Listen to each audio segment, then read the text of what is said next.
എൻ്റെ new born ബേബീനെ കണ്ടോ? ഇത്രയായി മക്കളെ എൻ്റെ കോവക്ക. ഹലോ, എല്ലാവരും സുഖമായിട്ടിരിക്കുന്നോ? ഞാൻ വീണ്ടും എൻ്റെ അടുക്കളത്തോട്ടം കാണിക്കാനാട്ടോ വന്നേ. ഒരാളാണെങ്കിലും കോവക്കേൻ്റെ അപ്ഡേറ്റ് എന്താണെന്ന് ചോദിച്ചിട്ടുണ്ടായി. കമൻറ്റ് കണ്ടപ്പോൾ ഒത്തിരി സന്തോഷമായിട്ടോ. ഇനി നമുക്ക് വീഡിയോയിലേക്ക് വരാം അല്ലേ. ഇതാണ് ഇപ്പം എൻ്റെ കോവക്കേൻ്റെ അവസ്ഥ. നന്നായിട്ട് തളിരൊക്കെ വന്ന് നല്ല ശാഖകളൊക്കെ വന്നിട്ടുണ്ട് കേട്ടോ. ഇതാ ഇപ്പം ഈ കാണിക്കുന്ന ഒരു തളിര് മാത്രമേ ഞാൻ വാങ്ങിക്കുമ്പോൾ ഉണ്ടായുള്ളൂ. ബാക്കി ഇതായി കാണുന്നത് അതിന് ശേഷം വന്ന വലിയ തളിരാണ്. നടുമ്പോൾ കൊടുത്ത അടിവളത്തിന്റെ പവറാട്ടോ ഇത്രയും നല്ല ആരോഗ്യമുള്ള തളിര് വീണ്ടും വന്നത്. അന്ന് നട്ടതിന് ശേഷം വഴിയിൽ വെച്ച് ആരോഗ്യമില്ലാത്തൊരു കഷ്ണം കിട്ടീന്. എനിക്ക് പിടിച്ച് കിട്ടൂല എന്ന് വിചാരിച്ച് തന്നെയാ ഇതിന്റെ മൂലയ്ക്ക് നട്ടത്. പക്ഷെ ഇതാ കണ്ടില്ലേ, ഇതുപോലെ മുളച്ച് കിട്ടി. ഇനി എന്നാ പിന്നെ നമുക്ക് കാര്യത്തിലേക്ക് കടക്കാം അല്ലേ. ഇവനിപ്പോൾ ഒത്തിരി തളിരൊക്കെ വന്ന സ്ഥിതിക്ക് കുറച്ചും കൂടി വളത്തിൻ്റെ ആവശ്യമുണ്ട്. അതുകൊണ്ട് നമുക്ക് ഇതിൻ്റെ ചുവടൊക്കെ ഒന്ന് നന്നായിട്ട് കളച്ച ശേഷം നന്നായിട്ട് ചാണകപ്പൊടി ഇട്ട് കൊടുക്കാം.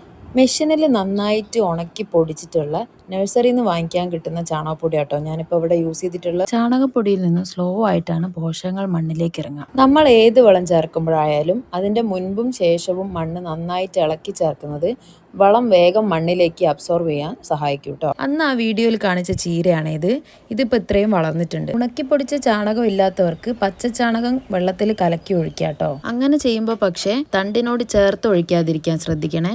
അതുപോലെ തന്നെ ഇതിൻ്റെയൊക്കെ ചുറ്റും ഞാൻ കുറച്ച് മണ്ണ് കൂട്ടി തടം പോലെ ചെയ്തു വെച്ചിട്ടുണ്ട് കേട്ടോ. അത് വീഡിയോയിൽ കറക്റ്റായിട്ട് കാണുന്നില്ല എന്ന് തോന്നുന്നു. ഇങ്ങനെ തടം പോലെ ചെയ്തത് കൊണ്ട് നമ്മൾ കൊടുക്കുന്ന വളം വെള്ളത്തോടൊപ്പം മണ്ണിലേക്ക് കറക്റ്റായിട്ട് ഇറങ്ങിക്കോളും. ഇനി ഞാൻ ഒന്ന് രണ്ട് പേരെ കൂടെ കാണിച്ചു തരാം. ഇത് വയലറ്റ് ചീരോപ്പറങ്കിയാണേ.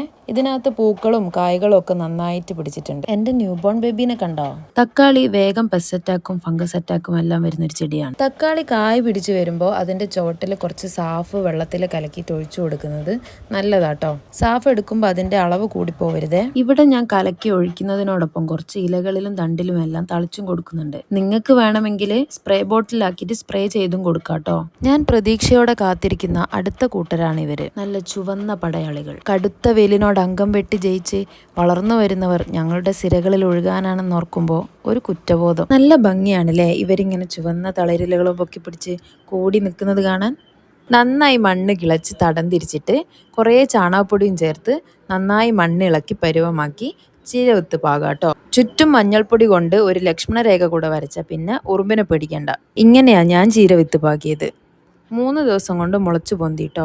കൂട്ടത്തിൽ പുല്ല് കളിച്ചാല് എല്ലാത്തിനെയും ഒരു കാരുണ്യം ഇല്ലാണ്ട് പറിച്ചെറിഞ്ഞോളി. ഒരു 10 ദിവസം കഴിയുമ്പോൾ നമുക്ക് ലേശം പൊളിപ്പിച്ച കഞ്ഞിവെള്ളത്തിന്റെ വളം നേർപ്പിച്ചൊഴിച്ചു കൊടുക്കാം. അപ്പം അങ്ങോട്ട് ഉഷാറായിക്കോളും. ഞാനിപ്പോൾ പറഞ്ഞ വളത്തിന്റെ വീഡിയോ എൻ്റെ ചാനലിൽ തന്നെ ഉണ്ട് കേട്ടോ, ഒന്ന് കാണണേ. എൻ്റെ കയ്യിൽ 2 ടൈപ്പ് ചീര ഉണ്ട് കേട്ടോ.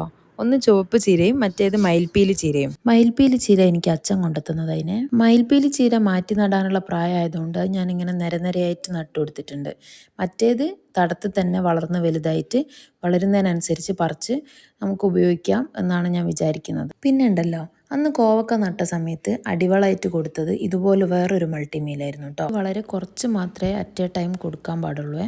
അപ്പോൾ ഇത്ര നേരം ഈ വീഡിയോ കണ്ട് സഹകരിച്ച എല്ലാവർക്കും നന്ദിയുണ്ട് കേട്ടോ. എല്ലാവരും സബ്സ്ക്രൈബ് ചെയ്യാനും ലൈക്ക് ചെയ്യാനും ഷെയർ ചെയ്യാനും കമൻറ്റ് ചെയ്യാനൊന്നും മറക്കല്ലേ.